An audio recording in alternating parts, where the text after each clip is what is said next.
P Harish బాబు గారు.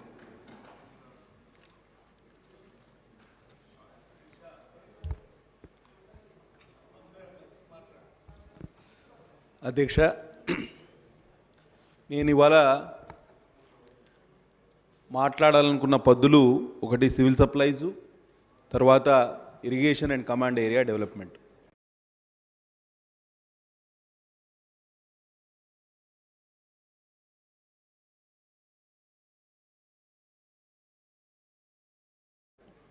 రెండు కూడా మంత్రి గారు ఉత్తమ్ కుమార్ రెడ్డి గారి వద్దే ఉన్నాయి. ముందుగా ఎక్కువ సివిల్ సప్లైస్ విషయంలో నేను ఎక్కువ టైం తీసుకోను, ఒక్కటే క్లారిఫికేషన్ కోసం నేను మాట్లాడతా. గతంలో ఇదే శాసనసభలో ఓట్ ఆన్ అకౌంట్ బడ్జెట్ సందర్భంగా ఆ రోజు మంత్రి గారు మాట్లాడుతూ సివిల్ సప్లైస్ కార్పొరేషన్ ఏదైతే ఉందో సివిల్ సప్లైస్ కార్పొరేషన్కి రైస్ మిల్లర్స్ 53,000 కోట్ల రూపాయలు బకాయి పడ్డారు అని చెప్పడం జరిగింది. ఇప్పుడు బడ్జెట్ ప్రసంగంలో మంత్రి గారు మాట్లాడుతూ 3,000 కోట్ల రూపాయల రికవరీ కోసం ప్రయత్నం చేస్తున్నామని చెప్పారు. నాకు ఈ అంకెల గారెడి ఏందో అర్థం కాలేదు. అప్పుడేమో 53,000 కోట్లు ఎట్లయితాయి, ఇప్పుడు 3,000 కోట్లు ఎట్లయితాయి, మధ్యలో జరిగిన మతలబ్ ఏందనేది కూడా అందరికీ తెలవాల్సిన అవసరం ఉంది. కాబట్టి మంత్రి గారు రిప్లై ఇచ్చేటప్పుడు దీనికి క్లారిఫికేషన్ ఇవ్వవలసిందిగా కోరుతూ డైరెక్ట్గా irrigation and command area development పద్దు మీద మాట్లాడదలుచుకున్నా. Sir, we all know water is always indispensable for life, be it for irrigation, be it for drinking water. మానవ పరిణామ క్రమమే నీటి నుండి పుట్టింది. కాబట్టి నీటిని మనిషికి లేకపోతే మిగతా ప్రాణులకు దూరంగా ఉంచే ప్రయత్నం ఎవరు చేయలేరు. గవర్నమెంట్ ప్రయారిటీ కూడా వాటర్ మీద ఉంటుంది. గత ప్రభుత్వం కూడా చేసింది అని చాలా చెప్పుకున్నారు. కానీ ఏమి జరిగింది, ఏం జరగలేదు అనేది ఒకసారి మనం బేరీజ్ వేసుకోవాల్సిన అవసరం ఉన్నది. ఇప్పుడు కొత్తగా బడ్జెట్ పద్దుల సందర్భంగా వచ్చిన సమాచారం మేరకు government plans to create 36 lakh acres of irrigation potential in the next 5 years. దానికోసం క్యాపిటల్ ఇన్వెస్ట్మెంట్ ఎంత పెడుతున్నారు ఈ సంవత్సరం వార్షిక బడ్జెట్లో అంటే 10,830 కోట్ల రూపాయలు. వీరు మంత్రి గారు చెప్పింది ఏంటంటే నియర్ కంప్లీషన్ ప్రాజెక్ట్స్, అంటే కంప్లీషన్కి దగ్గరగా ఉన్న ప్రాజెక్ట్స్ కంప్లీట్ చేస్తాం అని చెప్పడం చాలా ప్రూడెంట్ ఐడియా కూడా. దాని అందరూ మనం సమర్థించాల్సిన అవసరం ఉన్నది. అయితే ఈ గోదావరి బేసిన్లో 6 ప్రాజెక్టులను యుద్ధ ప్రాతిపదికన పూర్తి చేస్తామని చెప్పడం జరిగింది. ఒకటి చిన్న కాళేశ్వరం, మోదికుంట వాగు, lower Penganga including Chanaka Korata, Yellampalli, Devadula and Sitarama. Total investment on 6 projects ఎంత అంటే 3,040 కోట్ల రూపాయలతోటి 3,32,000 ఎకరాల ఆయకట్టు 3.32 lakh acres of new ayacut will be created in Godavari basin. Krishna బేసిన్కి వచ్చేవరకు they have plans to complete pending works of Koil Sagar, Bhima, Nettempadu, Kalwakurthy, Dindi, AMRP, SLBC projects with an investment of 4,367 crores to create an new ayacut of 2.53 lakh acres. అంటే టోటల్గా 6 లక్షల ఎకరాల ఆయకట్టు ఈ సంవత్సరం complete చేస్తాం. కొత్తగా ఆయకట్టు స్థిరీకరిస్తాం, లేకపోతే కొత్తగా ఆయకట్టును దీనికి ఇరిగేషన్ అండ్ సిఐడి కిందకి తీసుకొస్తాం, కొత్తగా దానికి నీళ్ళు ఇస్తామని చెప్పడం జరిగింది. 5 సంవత్సరాలు లెక్క వేసుకుంటే 30 నుంచి 35 లక్షల ఎకరాల ఆయకట్టును స్థిరీకరించడానికి లేకపోతే కొత్తగా నీళ్ళు ఇవ్వడానికి ప్రభుత్వం ప్రయత్నం చేస్తుంది. తప్పకుండా ఇది జరిగితే ప్రభుత్వాన్ని మనం అందరం అభినందించాల్సిన అవసరం ఉన్నది. గతంలో 1,00,000 ఎకరాలకు నీళ్ళు ఇచ్చినామన్నారు. ఎవరు? గత ప్రభుత్వం 10 ఏళ్లలో 1,00,000 ఎకరాలు నీళ్ళు ఇచ్చినామని. అయితే మినిస్టర్ గారు మాట్లాడుతూ దాని మీద ఖర్చు పెట్టింది కాళేశ్వరం లిఫ్ట్ ఇరిగేషన్ స్కీమ్ మీద గోదావరి రివర్ బేసిన్ కింద వచ్చే ఈ ప్రాజెక్టుకు 93,872 కోట్లు, అంటే 94,000 కోట్ల రూపాయల స్పెండింగ్తో వీరు ఆయకట్టు ఎంత వచ్చిందంటే 98,590 ఎకరాలు, అంటే దాదాపు ₹1 కోటి ఒక ఎకరానికి నీళ్ళు ఇవ్వడానికి ₹1 కోటి ఖర్చు పెట్టినరు అనేది గణాంకాలు. మేం చెప్పేది ఏంటంటే గతంలో బీఆర్ఎస్ అధికారంలో ఉన్నన్ని రోజులు పెద్ద కాళేశ్వరం, ఇప్పుడు కొత్తగా చిన్న కాళేశ్వరం అంటే ముక్తేశ్వరం లిఫ్ట్ ఇరిగేషన్ స్కీమ్ గురించి వింటున్నాం. అంటే ఎవరు అధికారంలోకి వచ్చినా ఆ కాళేశ్వరం పదం నుంచి మనం ఇంకా దూరం జరగలేకపోతున్నాం. దానికి కారణం ఏందో కూడా మనం తెలుసుకోవాలి. ఎప్పుడు చీఫ్ మినిస్టర్ గారు ఆఫీస్కి పోయినా నల్గొండ ఖమ్మం నాయకులే కనిపిస్తారు. మాకు ఒకటే రంది, ఉత్తర తెలంగాణలో రంది అంట భయం ఏంటంటే మొత్తం నల్గొండ ఖమ్మంకే నిధులు పోతే మరి మా వెనకబడ్డ ప్రాంతాల పరిస్థితి ఏంది అనేది మాకు అప్పుడప్పుడు భయం వేస్తుంది. అయితే దీని నుంచి కూడా ఇవాళ ప్రధానమంత్రి కిసాన్ సించాయి యోజన కింద కేంద్రం నిన్ననే ఒక సమాచారం ఇచ్చింది రాజ్యసభలో మాట్లాడుతూ.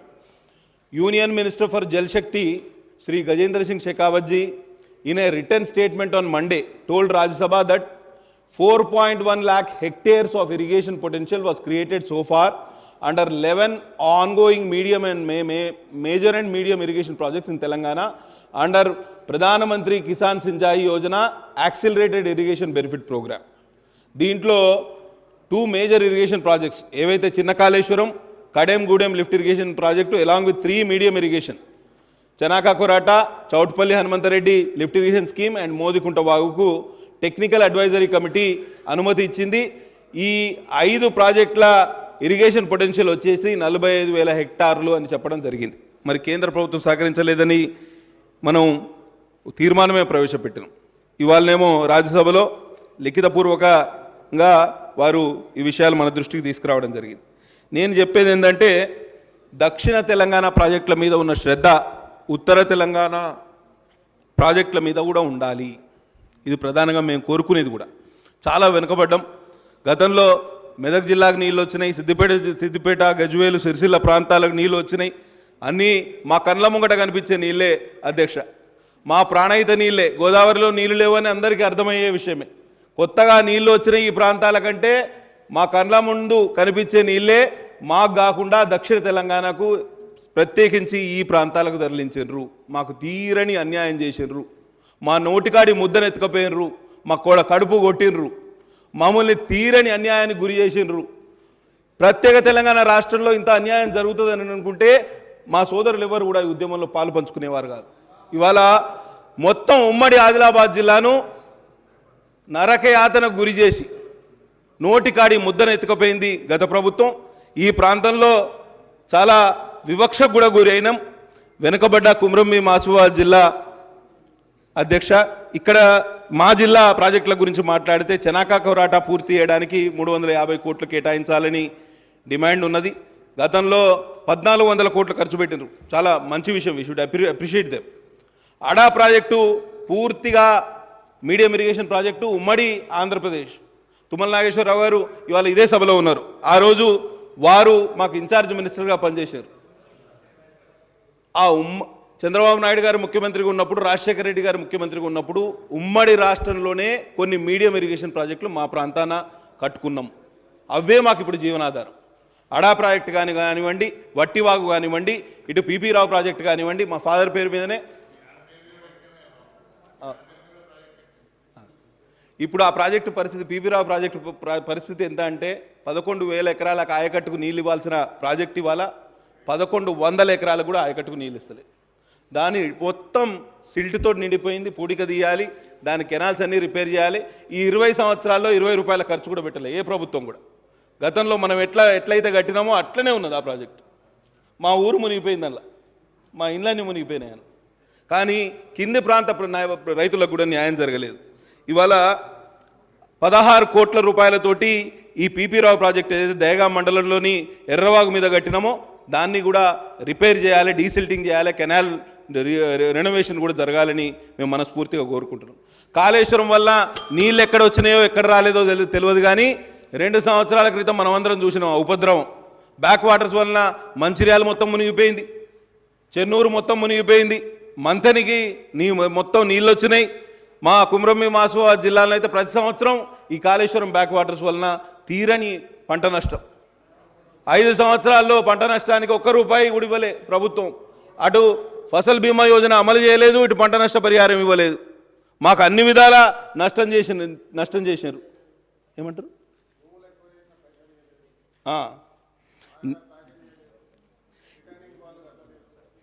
నేను ఒక్కటే కోరుతున్నా మంత్రి గారిని, మీకు ఈ ప్రాంతం మీద పూర్తి అవగాహన ఉన్నది. ఇరిగేషన్ మంత్రి వర్యులకి గతంలో తుమ్మిడిహెట్టి ప్రాంతానికి కూడా వచ్చిండ్రు, వారు అక్కడ సారాన్ని సమర్పించారు. నీళ్లు తుమ్మిడిహెట్టి వద్ద నీళ్లు లేవు అని ఎవరైనా చెప్తే అంతకన్నా అన్యాయం ఇంకోటి ఉండదు. ఈ సంవత్సరం ఇప్పటికే 300 టీఎంసీలు ఆ తుమ్మిడిహెట్టి వద్ద దగ్గర నుంచి కింద కాళేశ్వరం వరకు పోయినాయి. 300 టీఎంసీలు. ఒక సంవత్సరం అయితే 7 సంవత్సరాల క్రితం ఒక సంవత్సరం విపరీతంగా వరదలు వస్తే 3000 టీఎంసీల నీళ్లు కూడా అక్కడ ఉండే. ఎవరైనా ఇక్కడ తుమ్మిడిహెట్టి దగ్గర నీళ్లు లేవు అని అంటే కేవలం అది మోసపూరితమైన ఆలోచన తప్పించి దాంట్లో నిజాయితీ లేదు అని.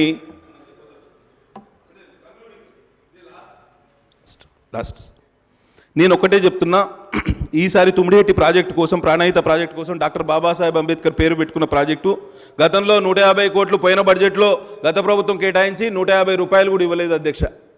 ఈసారి 248 కోట్లు 250 కోట్లు ఇచ్చిండ్రు, తప్పకుండా ఖర్చు పెట్టండి. కానీ దీంతో ఏ పని కూడా కాదు.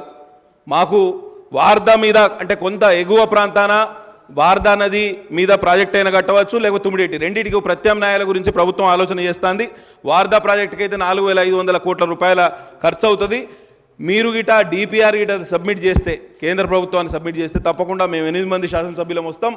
ప్రధానమంత్రి కిసాన్ సించాయి యోజన కింద 60% నిధులు ఇప్పించే ఏర్పాటు కూడా మేము చేస్తామని తప్పకుండా ఎందుకంటే మారుమూల ప్రాంతం కేంద్ర ప్రభుత్వం కూడా సహకరిస్తుంది, కేంద్ర ప్రభుత్వాన్ని ఒప్పించే ప్రయత్నం కూడా చేస్తామని మీకు అందరికీ తెలియజేస్తున్నా. ఇది లాస్ట్ కన్క్లూడింగ్ ఒకటే వర్డ్ సార్. వెనుకబడ్డ కుమ్రం మాసుబాద్ జిల్లా, నేనేమంటున్నా అంటే ఈ వివక్ష, ఈ వెనుకబాటుతనం, ఈ అన్యాయం, ఈ మోసపూరిత ఆలోచనలు ఇవన్నిట్లో మేము వెళ్ళదలుచుకోలే. కానీ ఈ వివక్ష ఇట్లనే కొనసాగితే మాత్రం ఒక పని చేయాలి ప్రభుత్వం. మేము గతంలో అనుకునే వాళ్ళం, గతంలో మహారాష్ట్ర వెనుకబడ్డది అనుకునే వాళ్ళం. ఇవాళ మహారాష్ట్రలో మా పక్కనే చంద్రపూర్ జిల్లా ఉన్నది, అటు గడ్చిరోలి జిల్లా ఉన్నది. ఈ 2 ప్రాంతాల్లో రోడ్ కనెక్టివిటీ బాగా ఇంప్రూవ్ అయింది, వాళ్ళ లివింగ్ స్టాండర్డ్స్ కూడా చాలా వరకు ఇంప్రూవ్ అయినాయి. ఒకవేళ మా ప్రాంతానికి న్యాయం చేయాలనే ఆలోచన గిట్ట ప్రభుత్వానికి లేకపోతే ఒక మంచి పని చేయాలి. మమ్మల్ని, మా జిల్లాను వెనుకబడ్డ గిరిజనుల జిల్లా, దళితుల జిల్లా, బడుగు బలహీన వర్గాల జిల్లా, మీరు ఒకవేళ మాకు నిధులు కేటాయించలేని పక్షంలో మమ్మల్ని మహారాష్ట్రలో కలిపినా కూడా మాకు అభ్యంతరం లేదు. 1,00,000 మంది, మేము 2 లక్షల మంది ఓటర్లు ఉన్నాము, అందులో 1,20,000 మంది మరాఠీ మాట్లాడతారు. ఇక మేము ఒక 30 రోజుల మరాఠీ పుస్తకం తీసుకొని మరాఠీ నేర్చుకుంటే మేము అందులో కలిసిపోవడానికి కూడా సిద్ధంగానే ఉన్నాం. ఎందుకు అంటున్నా అంటే గతంలో ఈ వివక్ష లేకుండే, ఈ ప్రత్యేక తెలంగాణ రాష్ట్రంలోనే మా మీద తీవ్రమైన వివక్ష. ఎందుకు మా మీద కక్ష కట్టినరో నాకు ఇంకా అర్థమవుతలేదు. కాబట్టి తప్పకుండా ఈ వివక్షను విడనాడాలే. రోడ్ కనెక్టివిటీ కూడా చాలా పూర్గా ఉంది, దాని విషయంలో ఇంకోసారి మాట్లాడడానికి అవకాశం వస్తుంది. కానీ నిధులు ఒక్కటి మాత్రం నిజం నేను చెప్పేది, ఒకవేళ ప్రభుత్వం ఉమ్మడి ఆదిలాబాద్ జిల్లా మీడియం అండ్ మేజర్ ఇరిగేషన్ ప్రాజెక్టుల మీద ఒక రివ్యూ మీటింగ్ పెట్టాలి. మా మంత్రి గారు తప్పకుండా మేమందరం వస్తాం, దాని మీద సానుకూలంగా చర్చిద్దాం. ఒక అడుగు ముందుకేసి నేను కోరేది అంటే ప్రభుత్వాన్ని ఒక హౌస్ కమిటీ వేయండి, వెనుకబడ్డ ప్రాంతాల అభివృద్ధి కోసం, అధ్యయనం కోసం, అసలు పరిష్కార మార్గాలను సూచించడానికి ఒక హౌస్ కమిటీ వేస్తే మా దగ్గర నుంచి మొదలు పెడితే ప్రాణహిత పరివాహక నుంచి మొదలు పెడితే గోదావరి పరివాహక ప్రాంతం, ఖమ్మంలోని, మహబూబాబాద్లోని వెనుకబడ్డ ప్రాంతాల అభివృద్ధి కోసం కూడా పరిష్కార మార్గాలు సూచించడానికి ఒక అవకాశం వస్తుంది. కాబట్టి తప్పకుండా ఈ హౌస్ కమిటీ విజ్ఞప్తిని ప్రభుత్వం పరిశీలించాలని కోరుతూ నేను సెలవు తీసుకుంటున్నా. ధన్యవాదాలు అధ్యక్ష. అట్లనే ఒక్కటే last minute sir, forest clearances కూడా చాలా జటిలంగా తయారైనాయి. ఫారెస్ట్ మినిస్టర్ గారు ఇంతకుముందు ఇక్కడే ఉండే. మా ఫారెస్ట్ మిటిగేషన్ మెజర్స్ కోసం రోడ్లకి 12 కోట్ల రూపాయలు ప్రభుత్వం డిపాజిట్ చేయాలి. ఆ డిపాజిట్ చేయక మా జిల్లాలో మొత్తం అటవీ ప్రాంతం అన్నిటికీ ఫారెస్ట్ క్లియరెన్సెస్ కావాలి. ఇక్కడ ఇన్ఛార్జ్ మంత్రివర్యులు ఇక్కడనే ఉన్నారు. కాబట్టి దయచేసి ఈ 12 కోట్ల నిధులు కూడా సర్దుబాటు చేయవలసిందిగా విజ్ఞప్తి చేస్తూ సెలవు తీసుకుంటున్నా. ధన్యవాదాలు అధ్యక్ష.